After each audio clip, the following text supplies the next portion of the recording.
I raised him with my bare hands. I cleaned offices during the day and washed dishes at night. I missed meals just to make sure he never went hungry. And when he got his scholarship, I clapped the loudest.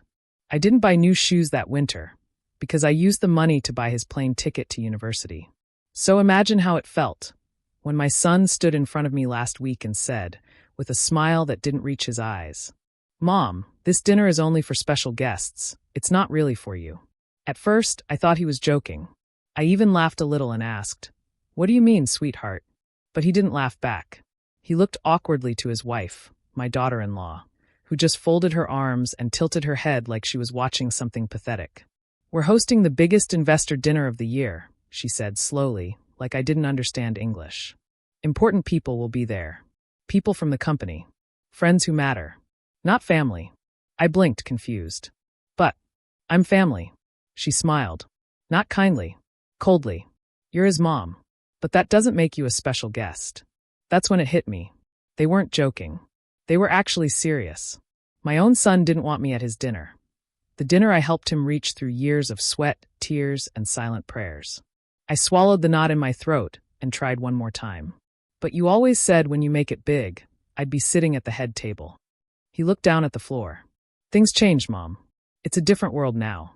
You wouldn't fit in." Wouldn't fit in? I felt like the floor was giving way beneath me. I remembered the night I stayed up sewing his shirt for his first job interview. The way I made sure he always looked neat, even when we were too poor to afford laundry detergent. I remembered the day he called me, crying, when his boss yelled at him. I told him to keep going, to prove them wrong, that I was proud of him no matter what. And now I didn't fit in? His wife walked toward the door. "Don't worry," she said casually. "We already gave your seat to my friend Clara. She's much more stylish. And she knows how to talk to the investors." Clara, the friend who once laughed at me for bringing homemade soup to a fancy baby shower. The one who said I smelled like old clothes. That's who replaced me. I stood in their hallway, holding a small box. It had a necklace inside, the one I was planning to wear to the dinner. I bought it with the tips I'd been saving for months. Just a simple gold chain with a little pendant that had his initials engraved. Now it felt heavy in my hand. Unwanted. Like me. My son rubbed the back of his neck. "Mom, please don't make this harder. Just sit this one out. We'll see you some other time." Some other time? I wanted to scream.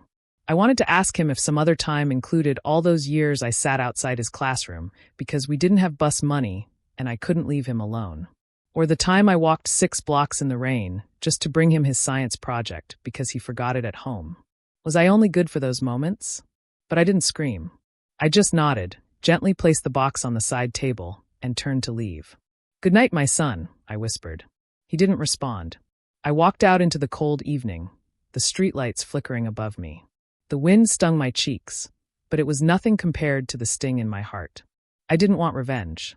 I didn't even want an apology. I just wanted to be remembered. Just wanted to be seen. I had no idea that someone else had seen everything. Someone I didn't expect.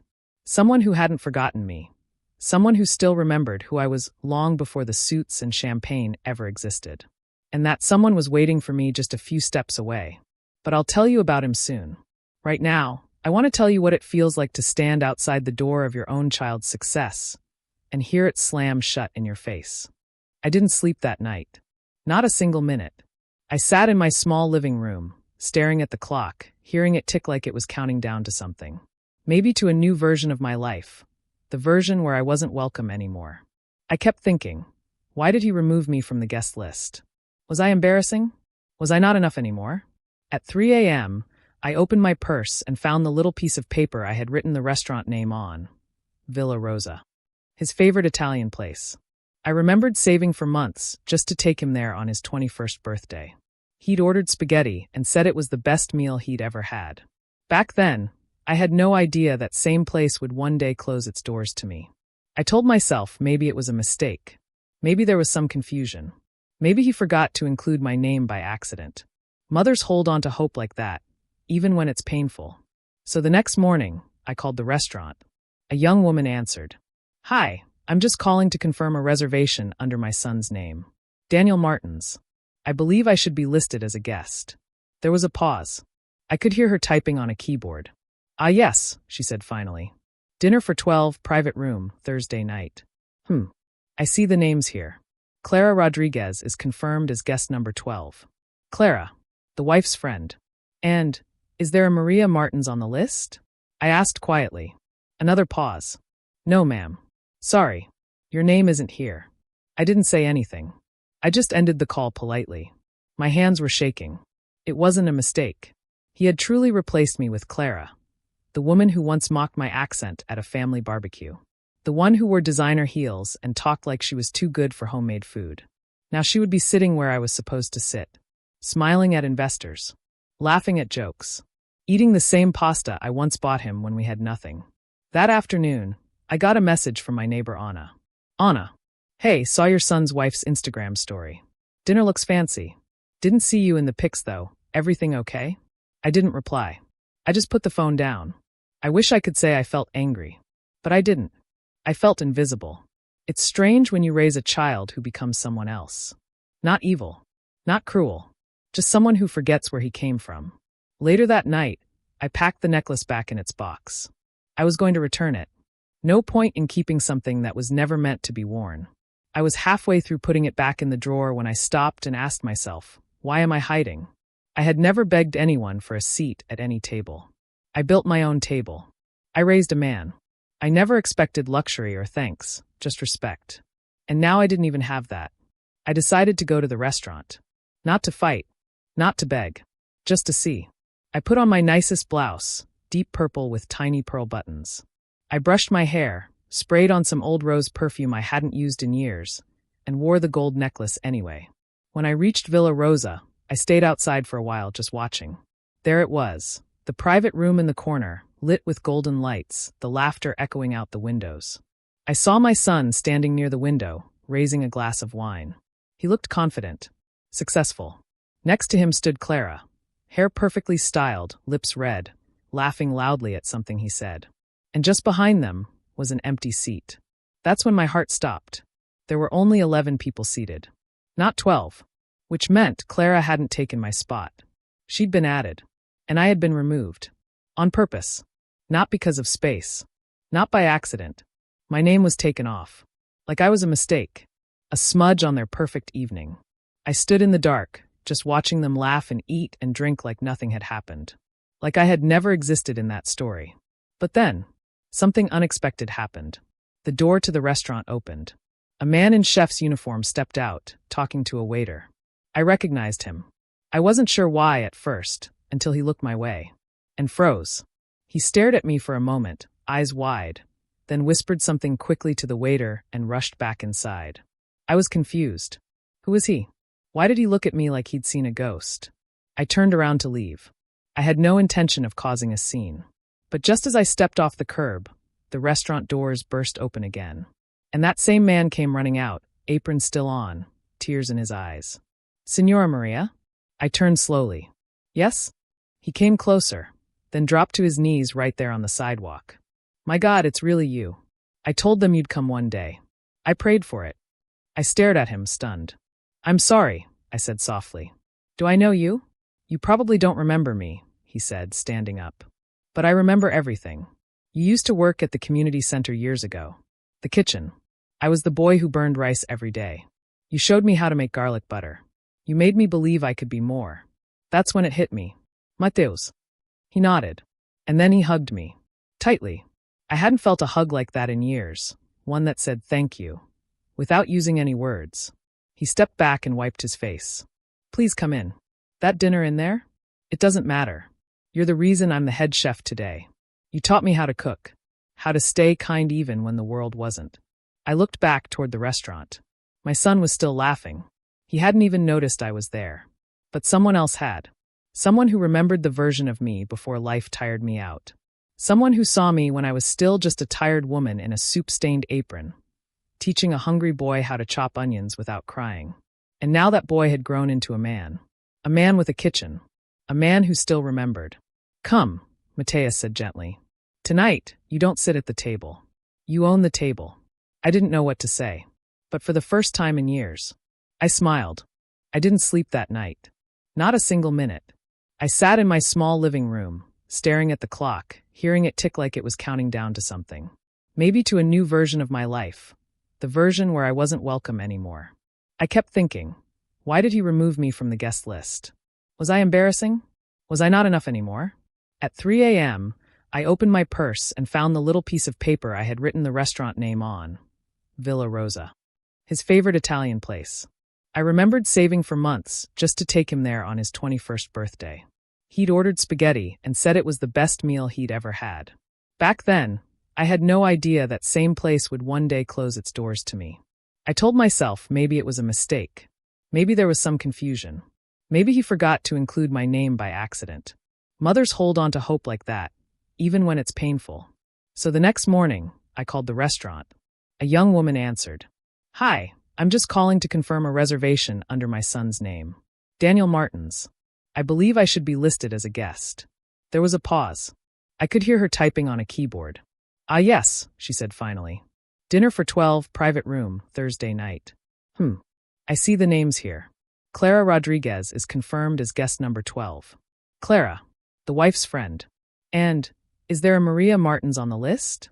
I asked quietly. Another pause. No, ma'am. Sorry, your name isn't here. I didn't say anything. I just ended the call politely. My hands were shaking. It wasn't a mistake. He had truly replaced me with Clara, the woman who once mocked my accent at a family barbecue. The one who wore designer heels and talked like she was too good for homemade food.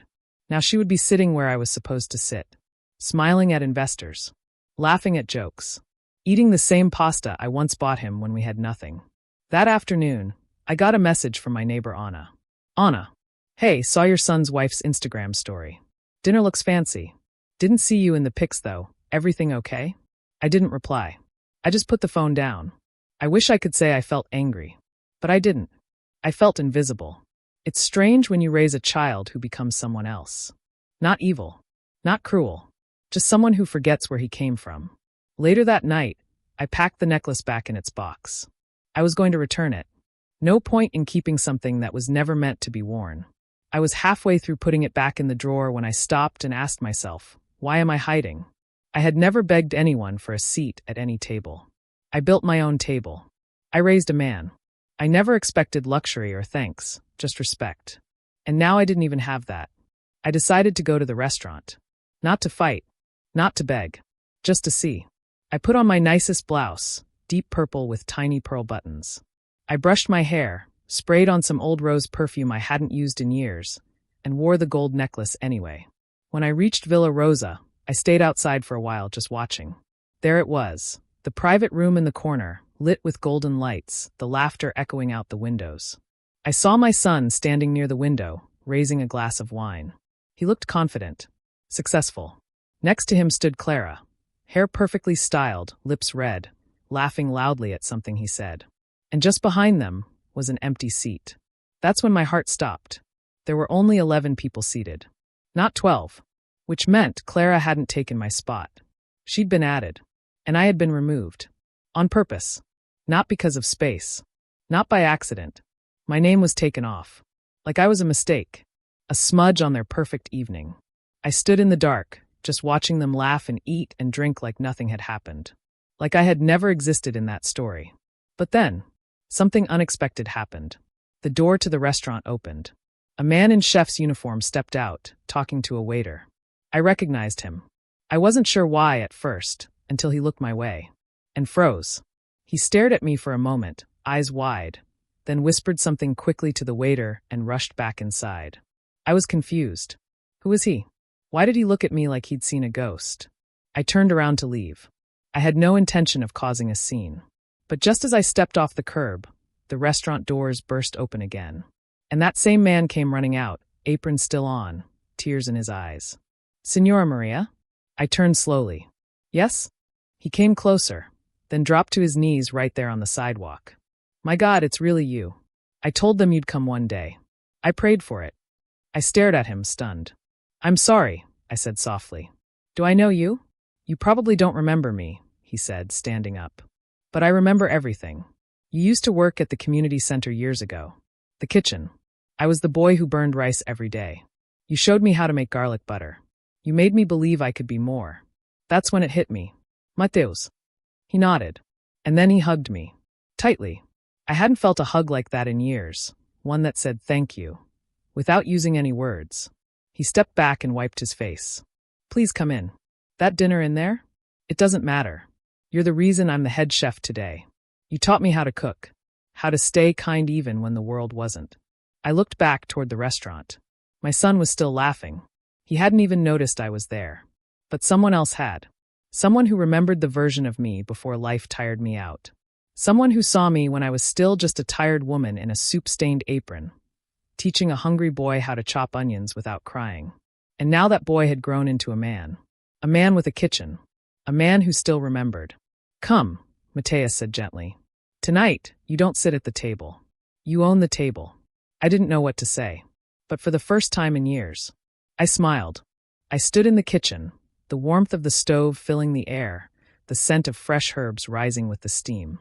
For the first time in a long time, I felt like myself again. But on the other side of the kitchen wall, she was still there. Vanessa. And I knew she wasn't done. You see, some people don't mind letting go quietly. But Vanessa? She needed to win. To be right. To prove that I didn't belong in the life she had worked so hard to control. I was wiping my hands when I heard her voice again, coming from the hallway just outside the kitchen door. She's ruining the vibe. I paused. She doesn't belong in a place like this, Vanessa continued, louder now. This was supposed to be a clean, elegant night, not some soup kitchen reunion. I stayed still. So did Mateus. He looked at me, lips tight, waiting to see what I wanted to do. But I didn't move. I told you, she said again, and this time I could hear her heels clicking on the marble floor as she turned back toward the dining room. The moment she walks in, the whole energy changes. It's uncomfortable. For everyone. Uncomfortable. That's what I was now. To my own son's wife. To the woman who wore the expensive lipstick I once skipped buying groceries for, just so I could help her get that job interview outfit she wanted. She turned her back on me again that night, just like she did when she stopped calling, stopped inviting me to birthdays, started labeling me as too simple, too traditional, or too loud. But this time something had changed. I wasn't ashamed anymore. I wasn't going to tiptoe or shrink myself for people who were ashamed of where my son came from. And deep down, I knew Daniel was listening too. Because when someone you love turns their back on you, it's one kind of pain. But when your own child stays silent while it happens, that's a pain that buries itself in your bones. Mateus gently placed a bowl of risotto in front of me. You don't have to take this, Signora Maria. But I smiled. It's not the first time I've been turned away from a room. But tonight, I'm not going to cry about it. I picked up the spoon, slowly, carefully, and tasted the risotto. It was delicious. Perfect. And somehow, it tasted just like the one I used to make in the back of the community center kitchen when we had to stretch every ingredient. Mateus watched me, holding his breath like a student waiting for his grade. I looked up and nodded. You added lemon zest? He grinned. You always said food should smile even when life doesn't. I smiled back. A real one. And then the kitchen door opened. Not Vanessa. Not Daniel. It was one of the guests. A woman I didn't know. She peeked in carefully, holding her wine glass in one hand. Hi, she said awkwardly. Sorry to bother you. But someone at the table mentioned the chef's mentor was back here. I just had to say, this food is incredible. She walked in slowly. My husband is allergic to so many things, but this was the first full plate he's finished in months. I felt my throat tighten. Thank you, I said softly. She looked at me like I was someone important. Like I mattered. Would you join us out there? She asked gently. If that's okay. I hesitated. But then Mateus spoke. Go, he said. Let them see what real grace looks like. So I followed her out. Back into the dining room. The same room that didn't want me a few hours ago. And as I entered, the clinking of glasses paused. A few heads turned. Daniel saw me. His eyes widened. Vanessa's mouth dropped open like someone had slapped her across the face. I stood quietly beside the table. Excuse me, the woman said, placing a hand on my shoulder. This is the woman who taught our chef everything he knows. If you're enjoying your meal tonight, you have her to thank. The room broke into applause. Not loud, but not forced either. Daniel looked like he wanted to disappear. Vanessa reached for her wine glass, pretending not to notice. But then a man near the end of the table stood up. I'd like to say something, he said. He looked like someone important. One of the older investors, maybe. Confident suit, gold watch, sharp eyes. My mother used to make food like this, he said slowly. She passed before I ever made something of myself. But tonight, this meal reminded me of her. Of who I used to be before all of this. He gestured to the luxury around him. Then he looked straight at me. Thank you. You gave us more than food tonight. You gave us memory. I blinked quickly, not wanting to cry in front of everyone. Vanessa didn't clap. She didn't say a word. But I saw the way her fingers tightened around her fork. I wasn't supposed to be seen. I wasn't supposed to be respected. I was supposed to fade away, quietly. But I didn't. Because no matter how polished her world looked, no matter how many filters she added to her stories and posts, real grace always outshines imitation. Daniel stood up. Slowly. Like he'd just remembered something. Mom. I turned to him. His voice shook. I didn't know how to stop her, he whispered. I didn't know how to say no without losing everything. I looked into his eyes. You lost more by staying silent, I replied. But it's not too late. And then I did something that surprised even myself. I placed my hand on his cheek. The same cheek I used to kiss every morning before school, when he still wore Spider-Man pajamas and called me his best friend. I forgive you, I said. But never forget again. And I turned. I didn't need the seat anymore. I didn't need the food. I didn't need the approval. Because I had something more powerful than all of that combined. Dignity. And the truth. The truth that no matter how hard some people try to push you out of the story, the ones who remember the truth, the real ones, will bring you back in. Even if it's through the kitchen door. When I left the dining room, I didn't cry. Not outside. Not in front of them. But when I reached the hallway near the kitchen, that little quiet corner between the smells of garlic and polished glass, I stood still and finally let the tears fall. Not loud sobs. Just quiet drops. Drops that carried years of invisible pain. It wasn't just what Vanessa had said. It wasn't even her fake smile or cold words. It was the silence. The silence from the one voice that should have defended me. The one person I had spent my whole life raising. My son, Daniel Martins. The boy I carried in my arms when he had asthma attacks. The boy I defended when teachers said he wouldn't make it to college. The boy I taught to tie his tie for his first interview. And who turned back to wave at me when he got his first job. That boy was now a man, and he looked away. When his wife insulted me. When guests whispered. When I stood there being humiliated, he looked at the tablecloth. He didn't stand. He didn't speak. He didn't move. That silence, it was louder than any scream. I sat in the staff hallway for a few minutes, just breathing. Mateus came out holding a cup of warm tea. Chamomile. The kind I used to make for him when he would cry from knife burns while learning to cook. I'm sorry, he said. But I shook my head. You don't need to be. You're the only one who made me feel human tonight. He sat beside me. I heard what that woman said, he added softly. She doesn't even know what real class is. I smiled sadly. No, she doesn't. But she's not the one who broke my heart. He understood instantly. We sat in silence for a few more minutes. And then something strange happened. The door opened again. And one by one people started to walk in. Not staff. Guests. The woman from earlier, the one with the husband who had allergies, came in first. She held her purse close and looked almost shy. I just wanted to thank you again, she said. That food, that energy, it felt like home.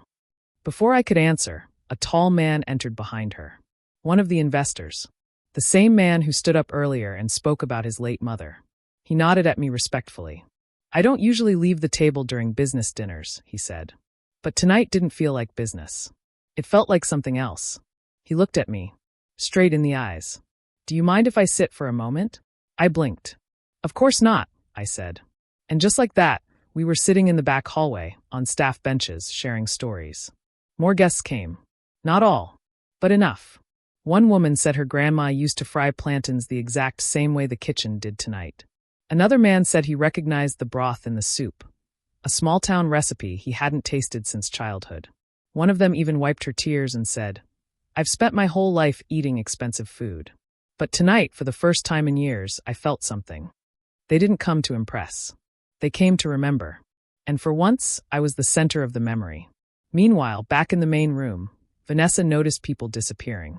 She laughed it off at first, sipped more wine, took pictures with Clara, made loud comments like, I guess they're off taking calls, or the food's making everyone sleepy. But the room was thinner. And Daniel, He finally stood. He walked to the hallway and saw us. Saw me. Saw people smiling. Talking. Choosing to sit beside the woman he had tried to leave outside. He froze at the doorway. I saw him. So did Mateus. So did the guests. But none of us spoke first. He walked in slowly. Hands in his pockets. Shirt sleeves rolled. Hair falling slightly out of place. For the first time in years, he didn't look like a polished CEO. He looked like a boy again. A boy who knew he had done something deeply wrong. "Mom," he began. Everyone grew quiet. I waited. He took a step closer. "I didn't expect this." I nodded. "You didn't expect me to matter." His eyes dropped. "I was trying to manage everything, impress investors, protect my image, make the night smooth." I didn't interrupt him. I wanted him to finish. But somewhere along the way, I started listening to her voice more than yours. I stopped thinking for myself. And I didn't know how to fix it without making a scene. I looked around the hallway. "Looks like the scene found you anyway." He almost smiled. Almost.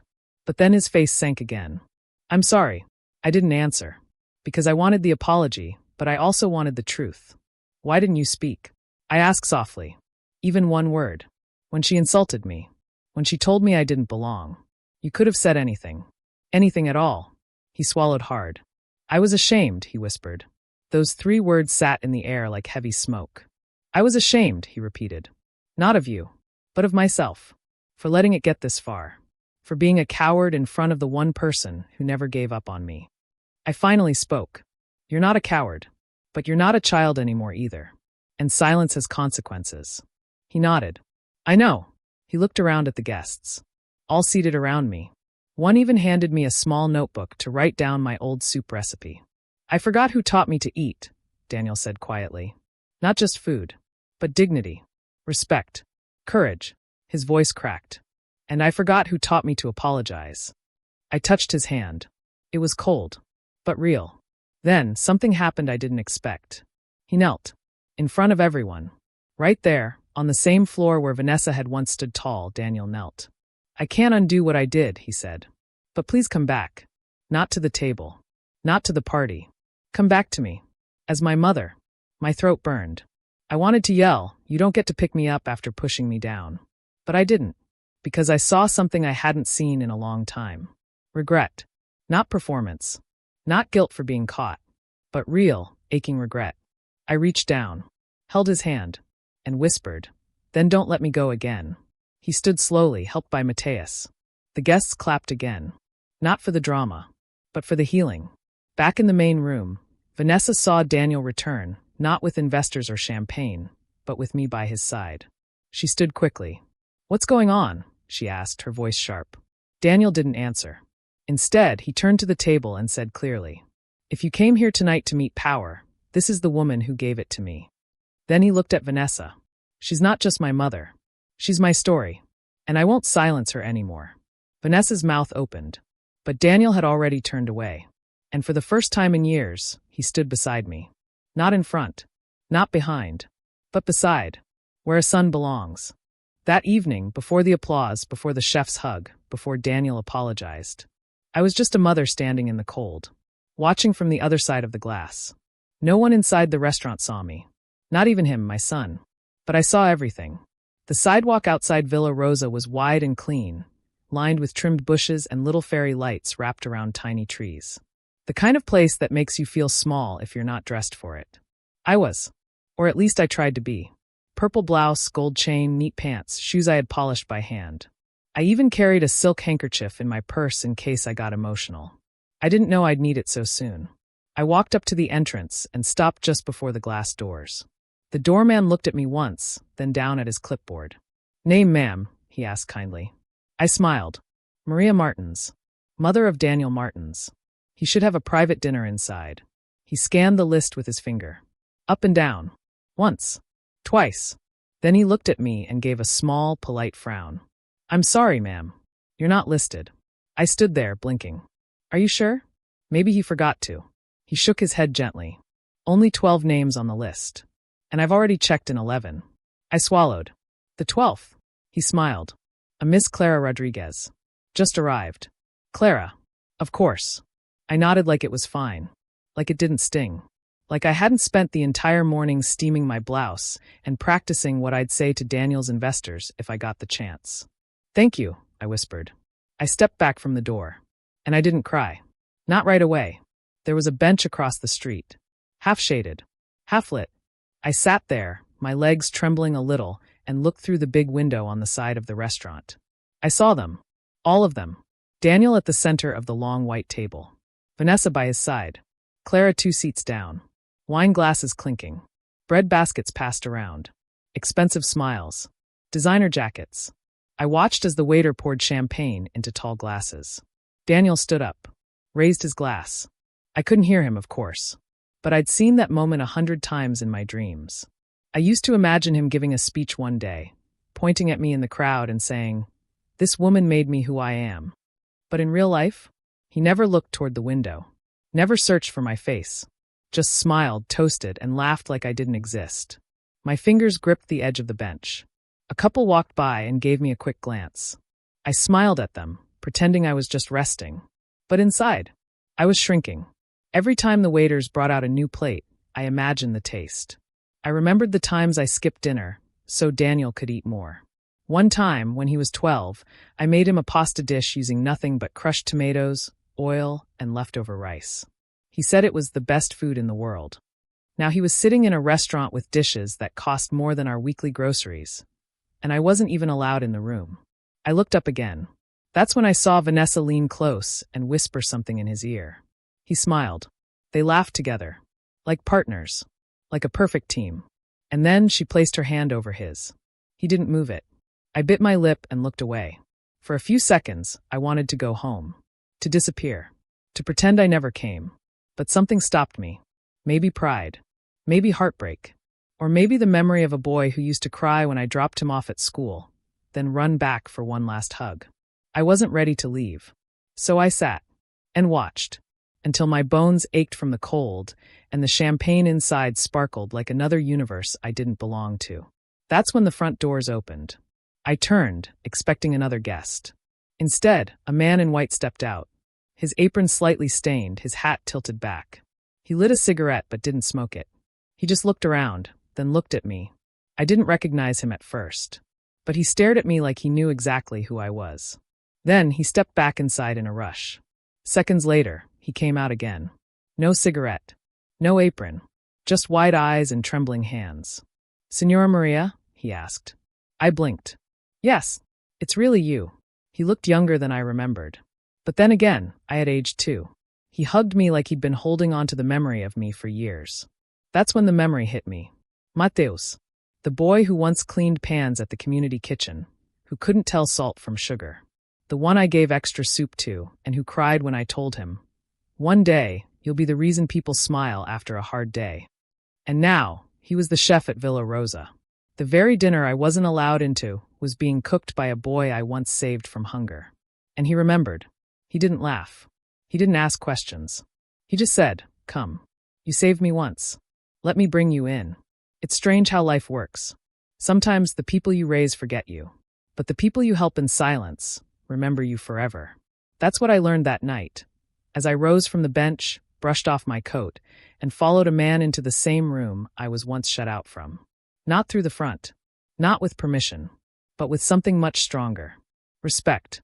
The second I stepped through the kitchen door with Mateus, everything felt different. The warmth. The smells. The tension. It wasn't just another night in a fancy restaurant anymore. Something had shifted. I didn't know it yet, but my presence, a mother in a simple purple blouse and old shoes, had started something no investor could have predicted. And not everyone was ready for it. Mateus guided me through the back hallway, past rows of silver trays and small flickering heat lamps. Cooks were chopping, stirring, plating, but as we passed they slowed down. One of them, a young woman with flour on her cheek, looked at me then whispered, "Is that her?" I didn't know what she meant, but Mateus gave a small nod. And then the whispers began. "She's the one who taught Chef. She's the lady from the soup kitchen, right? No way, she's real?" It was strange. I wasn't wearing anything expensive. I wasn't famous. But they looked at me like I was someone important. Someone who mattered. We reached the edge of the kitchen when a man in a tight black suit and earpiece rushed in. He looked official. Stressed. Definitely not part of the cooking staff. Mateus stepped in front of me protectively. "What's wrong?" he asked. The man looked between us and said in a low, urgent voice, "The manager needs to see you. Right now. It's urgent." Mateus raised an eyebrow. "Why?" "There's been a complaint. One of the guests says someone, uninvited, entered the kitchen. That someone was me." I didn't even flinch. I had been uninvited my entire life. Mateus turned to me. "I can walk you back outside if you're uncomfortable." But I shook my head. "No. I want to speak to the manager myself." He looked unsure but nodded. We followed the man through a long corridor that led to the front of the restaurant, the polished part, with glass walls and chandeliers. That's when I saw him, the restaurant manager, middle-aged, clean-shaven, wearing a sleek blue blazer and a nervous expression. He turned the moment he saw us coming. "Oh, thank God," he said. "Chef Mateus, I need to speak with you urgently." Mateus kept his arm near me. "What's the problem?" The manager lowered his voice. "Someone's seen a guest in the kitchen. A woman, not on the guest list, apparently making guests uncomfortable. One of them said she looked lost." I said nothing, just looked him in the eye. He finally turned to me and smiled, fake and tight. "Ma'am, we appreciate your interest in the kitchen. But unfortunately, this is a private event, and we need to maintain a professional environment for the guests." Mateus inhaled deeply. "She's not a stranger," he said. "She's my mentor. Without her, there would be no kitchen tonight." The manager laughed politely. "I'm sure she's a lovely person, but the dining room is full. We can't make exceptions for." "You made an exception for Clara," I said softly. His mouth froze. "Excuse me?" I stepped forward. Just one step. Calm. Controlled. "You let Clara in. She wasn't on the original guest list. But she's wearing high heels and red lipstick, so that made her acceptable." The manager blinked. I wasn't yelling. I wasn't angry. But I was no longer small. "I was on that list," I added. "Until my son's wife decided I didn't match the vibe. You let her change that. But you didn't ask why." Mateus placed his hand gently on my shoulder. The manager didn't know what to say. He looked between us. Between the kitchen and the hallway. I'm just following policy," he mumbled. Then, something surprising happened. The young waitress from earlier, the one who had seen us walk through the back, stepped forward. "I've heard of her," she said quietly. "Chef Mateus always talks about her. She's like a legend in the kitchen." Others nodded. The room went quiet. The restaurant wasn't full of strangers anymore. It was full of people who had heard of me, before I ever walked in. The manager cleared his throat. "Well, if she's part of the chef's team, then I suppose." "I'm not part of anyone's team," I said softly. He raised an eyebrow. "I'm just a mother who used to cook with love when there was nothing else left to give. I taught one boy to believe in his hands. That was all. But it looks like that was enough to shake this whole building." The manager looked at me for a long moment. Then he lowered his eyes. "I'm sorry, ma'am," he said quietly. "Welcome to Villa Rosa." That moment changed everything. Mateus turned to me and whispered, "You didn't just enter the restaurant tonight. You entered their memory." I didn't fully understand what he meant then. But I would. Soon. Back in the kitchen, the energy had shifted. People moved with more purpose. The younger staff whispered my name like it was something they had only heard in stories. And then, the unexpected happened. Another person walked in. But this time, it was a guest. An investor. Well-dressed. Older. Important. He peeked into the kitchen like he was sneaking into a sacred place. "Excuse me," he said to Mateus. "Could I meet her?" He looked at me with soft, curious eyes. I wanted to thank the woman who reminded me what real food tastes like. I smiled. "Do you like it?" He nodded. "I haven't tasted a memory in 20 years. Tonight I did." That's when I realized. I hadn't come to the restaurant to eat. I had come to feed. Not with food, but with something deeper. With presence. With history. With the reminder that behind every chef, there's a kitchen.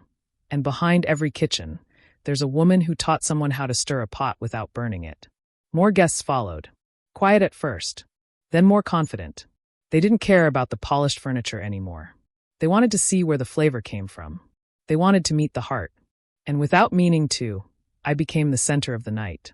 Not because of anything loud, but because I had survived in silence for too long, and now the silence had finally broken, her not as someone's mother, but as someone unforgettable. When the kitchen door opened again, and the investors kept walking in, one by one, It no longer felt like a restaurant. It felt like a story I didn't realize I had written, with burned pots, with shared soup, with quiet smiles and tired hands.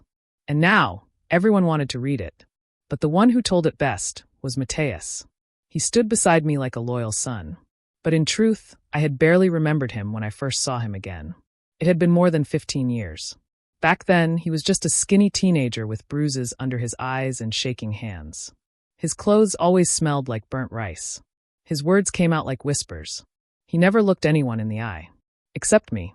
Because one afternoon, after everyone else had left the kitchen, I made him sit down at the corner table. And I said, "You're not broken. You're just hungry for more than food." I didn't know those words would stay with him forever. But they did. Now, in the middle of Villa Rosa's kitchen, surrounded by chefs, staff, and guests, Mateus finally told the full story. He didn't raise his voice. He didn't need to. People leaned in listening. "I was 17, he began, standing tall but with glassy eyes. No parents. No home. No future. I slept under the stairs of the old church and came to the community center pretending to help just so I could eat the leftovers." He paused. "I didn't know how to chop an onion. I didn't even know what garlic tasted like when it wasn't burned." Some people in the kitchen smiled softly. "And then one day," he continued, "I tried to steal bread from the supply shelf. I thought no one saw." He looked at me. But she saw. I remembered that day. He had looked so scared. So small. But I didn't yell. I gave him the bread and a bowl of soup. Then I handed him a knife and said, "If your hands can take food, they can also learn to make it." Mateus went on. "She made me sit with her. Every day. Taught me how to clean vegetables. How to measure by smell. How to make food that hugs people from the inside." He chuckled. "I didn't believe in God back then. But when she gave me her own lunch one day and told me I was worth the trouble, I started believing in something again." A few tears fell from the younger waiters. One wiped her eyes with her apron. Mateus turned to the group. "Without her, I wouldn't have survived. I wouldn't be here. I wouldn't be anyone." Then quieter, almost a whisper, he added, "She didn't just feed me. She rescued me." The entire kitchen was silent. Even the stove seemed to pause. And then someone clapped. Just once. Then another. And slowly the applause grew. Not loud. Not wild. But full of respect. Then one of the investors, the tall man from earlier, stepped forward. "I knew something was different about this meal," he said. "It tasted like memory. Like soul." He looked at me. "Your cooking, your spirit, it's in every bite." I smiled. "I didn't cook tonight." But he shook his head. "You did. Through him." He turned to the others. "We invest in buildings. In brands. But what's rare is investing in people who carry heart." He raised his glass. "To the woman who gave this night its flavor." Everyone raised theirs too. And for a moment, I didn't feel old. Or forgotten. Or out of place. I felt seen. That's when I saw something else. From the corner of my eye, standing near the kitchen door just outside the room, was Daniel. My son. Watching. Listening. He hadn't said a word yet. But he had heard everything. Mateus's story. The clapping. The toasts. And slowly, I saw his shoulders fall. Like something heavy had been sitting on him for years. And only now did he realize what it was. Shame. He stepped into the kitchen. No one said anything. He walked over to Mateus, looked him in the eye, and said, "Thank you. For saying what I never did." Mateus nodded. Then Daniel turned to me. His voice cracked. "I always told people I worked hard to get where I am. That I built my own success. But I never mentioned the woman who carried me when I couldn't walk." I stayed silent. Let him speak. I forgot who bought my first calculator. Who stayed up sewing my job interview shirt. Who fed my stomach and my pride when I didn't think I had either. He swallowed hard. "I erased you, Mom." Tears filled his eyes. "And now the whole world sees you clearer than I ever did." I didn't cry. I just reached out and held his hand. It was cold. Nervous. Like a boy again. I gave it a small squeeze. "I never asked to be honored," I whispered. "I just wanted to be remembered." He nodded. "You always will be."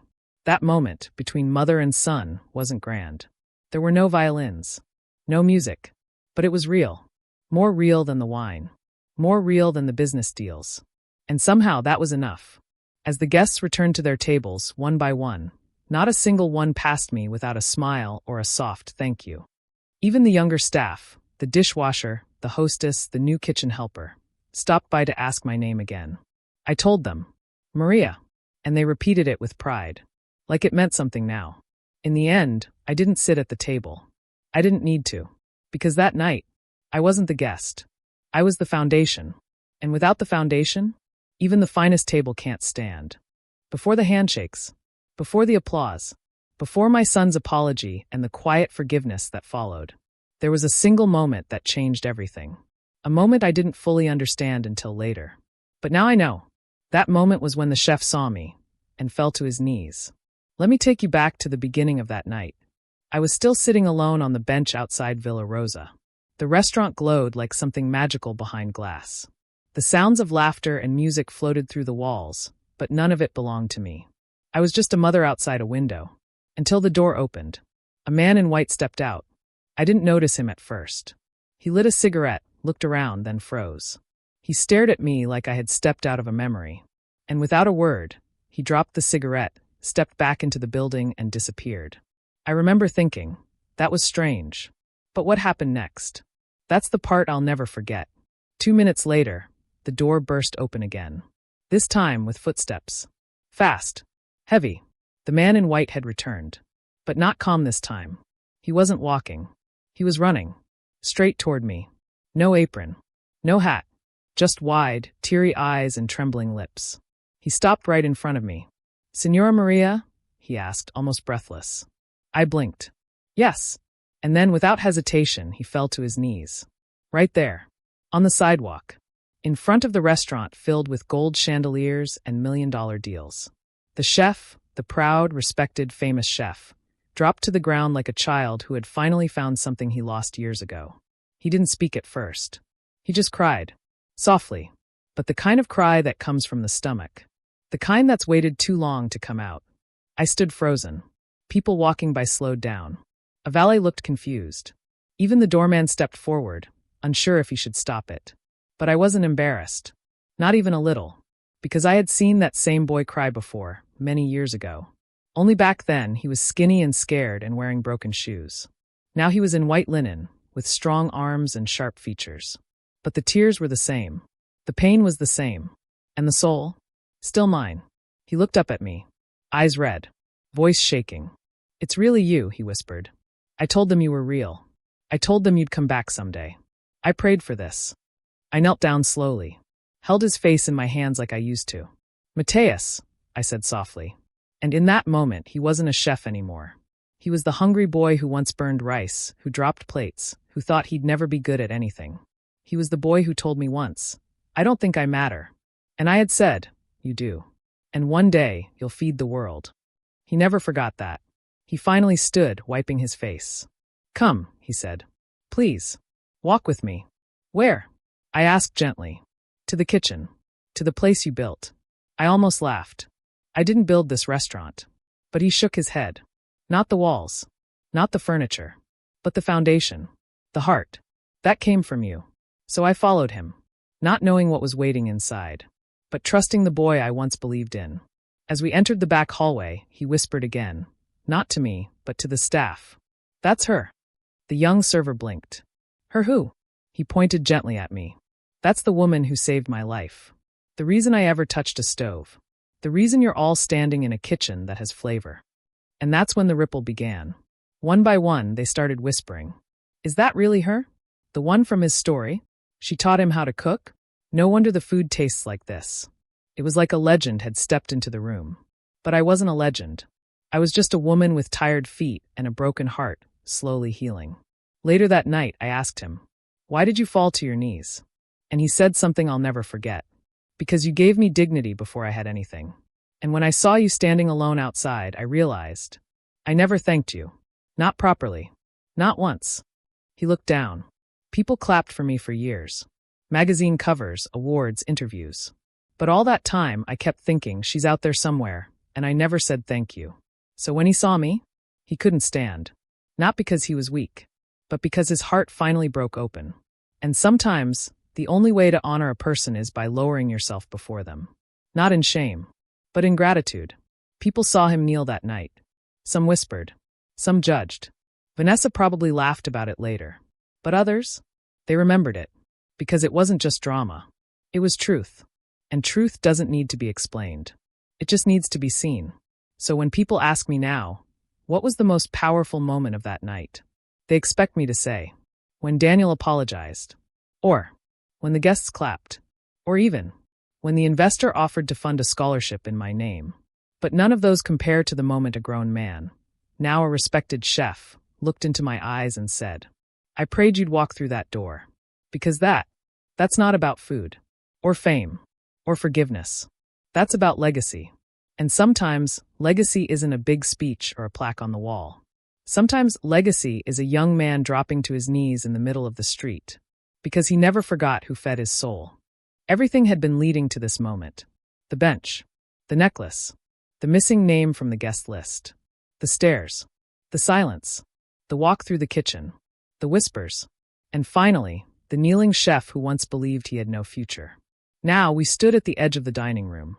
The lights dimmed low, soft music playing from a grand piano near the bar. The guests were all seated again. Glassware sparkled on the table. Laughter had returned, but quieter now. Something had changed. You could feel it in the air. They had tasted something they couldn't explain. Not spice. Not butter. Something else. Heart. And they wanted to know why the food that night felt like a memory. That's when Mateus stepped forward. His apron was gone. His white shirt tucked neatly into his black pants. His sleeves rolled up just enough to show the burn mark on his forearm. The one he got the first time he tried to fry garlic by himself, back when he was 17. He looked around the room. No microphone. No stage. Just his voice. And truth.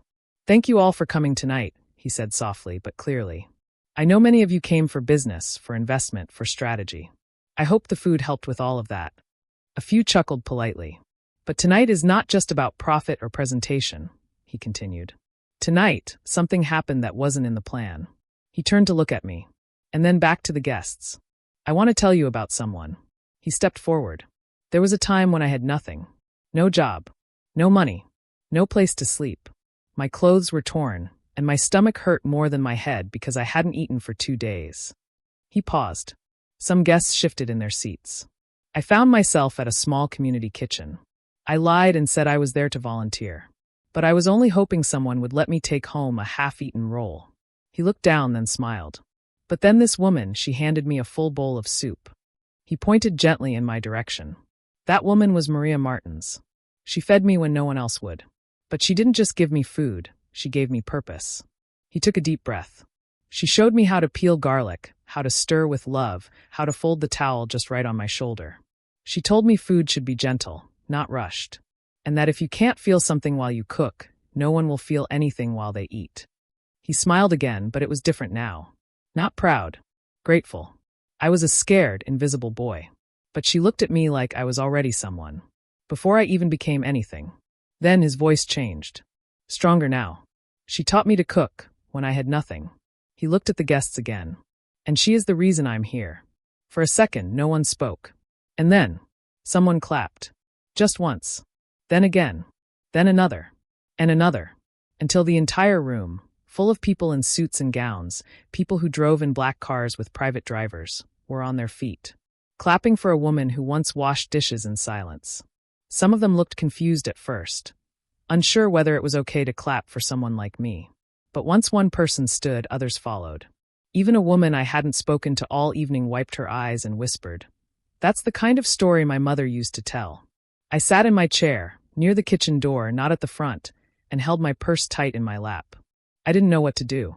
I wasn't used to being honored. But Mateus wasn't finished. There's more, he said, raising a hand gently. She never asked for anything. No praise. No title. No photos.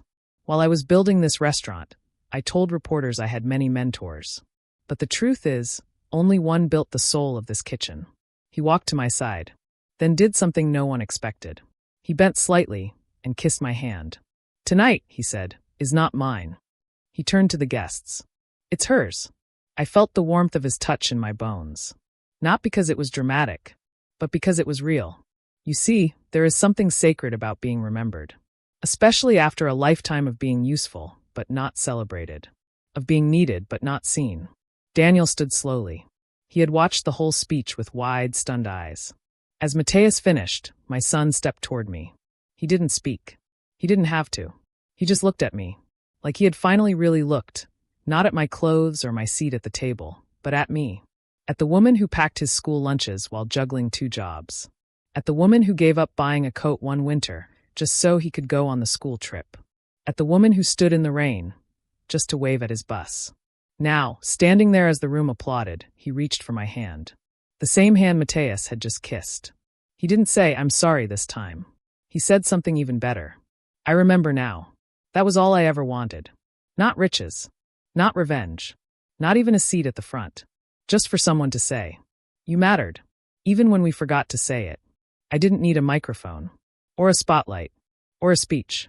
Because when someone stands up and says, "She's the reason I'm here," that's more powerful than any trophy. More lasting than any menu. More meaningful than any apology. That night, I came in through the back door. But I walked out with something greater than pride. Peace. After Mateus gave his speech. After he told the room that I was the reason he became a chef. After he kissed my hand and called me his mentor. I thought that was it. I thought that was the final moment. But I was wrong. Something else happened next. Something I never expected. Something that would change the night, and the power in that room, completely. It began with the smallest thing. A single waiter, barely 20 years old, quietly walked out of the kitchen. He had short hair and nervous hands. I had seen him earlier, carrying plates and pouring water, always rushing to keep up. But now, he walked straight into the dining room, stood near my chair, and stopped. People noticed. He didn't speak. He didn't carry anything. He just stood beside me. Then another staff member joined. A waitress, the one with the soft eyes who had complimented the food earlier. She stood behind him. Then came the dishwasher. Then 2 more cooks. Then 3. Until the entire kitchen crew, from the line cook to the prep staff to the pastry assistant, had left their stations. And stood beside me. At first, no one understood what was happening. One of the investors even raised a hand and called out, "Is everything okay in the kitchen?" That's when Mateus stepped forward again. Calm, but serious. "No, sir. Everything is not okay." The guests fell silent. Mateus continued. "There was a time when this kitchen ran on fear. Deadlines. Orders. Speed. But tonight it ran on memory. On meaning. On love." He looked around the dining room. But earlier tonight, this woman was told she didn't belong. Not just by one person, but by the system we allowed. He turned to Vanessa. And for the first time all evening, she looked afraid. Because the power she thought she had? It was slipping through her fingers like water. Mateus looked at his team, all standing behind me now. "Until this room sees her as part of this restaurant's soul, we won't serve another plate." You could hear a pin drop. One of the investors stood. "Wait, are you saying dinner's over?" Mateus nodded. "Until she's respected?" "Yes." Gasps. Whispers. Clinks of cutlery being set down. But no one got angry. Because something inside each of them knew. This was the right thing. Even if it was uncomfortable. Vanessa stood up suddenly. Her voice sharp. "This is ridiculous," she snapped. "She's not a chef. She's not trained. She doesn't work here. You're throwing away a 6-figure event because of a woman who came to make a scene." She looked at Daniel. "Say something." But Daniel didn't say a word. He just stood behind me. Not like before, when he was avoiding eye contact. This time, he stood beside me tall and proud. Then he reached into his jacket pocket and pulled out the original reservation list. He handed it to the nearest guest. "Read the name that was crossed out," he said. The guest looked down. "And read aloud. Maria Martins." Everyone heard it. Vanessa's face drained of color. Daniel turned to her. "Don't you dare say she made a scene. She didn't even come inside until the chef, not me, not you, walked out and brought her in." He held up the list again. "She was always supposed to be here. You removed her." He wasn't yelling. But he didn't need to. His voice was heavier than any scream. Vanessa sat back down. Slowly. Because she knew it was over. Not just the event. But the illusion. That she could rewrite the story and decide who mattered. Mateus placed a hand on my shoulder again. Then turned to his team. "Let's finish the evening. But only if she's in the room." They nodded. Together. And returned to the kitchen. But not before one of the young chefs handed me a white apron. "Will you join us?" she asked softly. I laughed. I haven't cooked professionally in years. But she smiled. Your hands built this place. We'd be honored. So I walked into the kitchen. Not as a helper. Not as a guest. But as something more powerful. The heart of the kitchen. And as we worked side by side, something strange happened. Laughter returned. Real laughter. Jokes between cooks. Stories shared over sauces. A playlist of old songs started playing through a Bluetooth speaker someone snuck in. The whole kitchen came alive. Because it wasn't just about the food anymore. It was about why the food mattered. When the next round of dishes went out, people clapped again. Not because they were trying to be polite, but because every bite felt like a secret someone had just told them. Warm. Real. Alive. Vanessa never spoke again that night. She stayed in her seat, sipping her drink. But she was no longer the center of the room. Because power isn't in money. Or fashion. Or fake smiles. Power is in presence. And that night, I was fully present. The last dish had been served. The candles had burned low. The dining room was quiet now, not because people were tired, but because they were full in a different way. Not just full from food, but full from feeling. Even the clinking of glasses had softened. Conversations turned slow and thoughtful. I stood at the edge of the room, near the kitchen, watching the final plates being cleared. And that's when it happened. Daniel walked toward me. He wasn't rushing. His steps were slow. Heavy. As if every step carried the weight of everything he had never said. He stopped just a few feet from me. The room had gone still again. Everyone knew something was about to happen. Even Vanessa turned her chair slightly, though her face stayed blank. Daniel looked at the floor, then looked at me. Not at my clothes. Not at my hair. At me. At the woman who raised him. Fed him. Loved him before he had a name in the world. He opened his mouth. And paused. Swallowed hard. Then said softly, I forgot who taught me to eat. His voice didn't shake. But his heart did. I could hear it in the silence that followed. He looked down. I forgot who packed my school lunches even when you had nothing left for yourself. He looked up again. I forgot who peeled oranges for me after long soccer games. Who mixed hot water with milk just to make it feel like cocoa. Who used broken bread and butter to make a poor man's feast taste like a king's table. A tear rolled down his cheek. And worst of all, I forgot who taught me that food isn't just about filling your stomach. He took a step closer. You taught me that food is love. That it says what words can't. That it's the way we say, I see you. I care. I didn't move. My hands were shaking slightly, not because I was cold, but because I'd waited my whole life for this. Not for the apology. Not even for the public respect. But for this moment. When a son stops pretending he became great all on his own. Daniel took a deep breath. I've stood at podiums, he said. I've given TED Talks. I've closed million-dollar deals.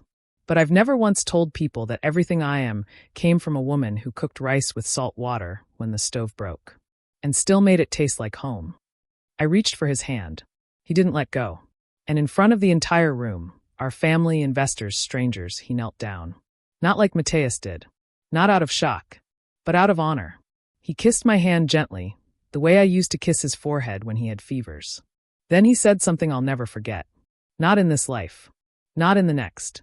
I was raised by a queen in the kitchen, and I traded her for a seat at a table where no one even knew how to cook.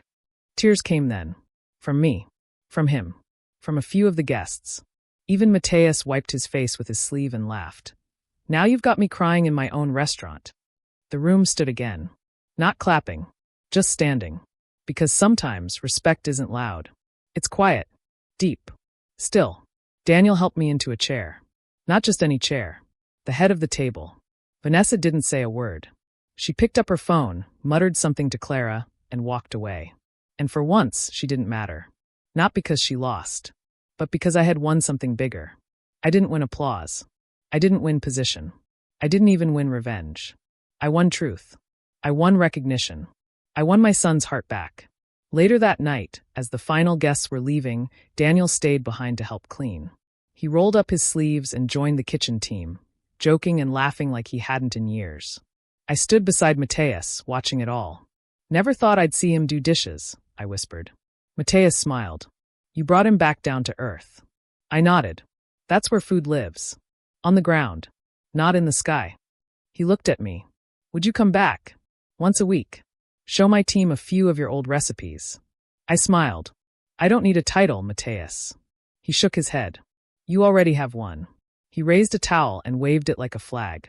Mama Maria, head of flavor, keeper of soul. Everyone in the kitchen cheered. So yes, the woman who wasn't allowed inside became the one they wouldn't serve without.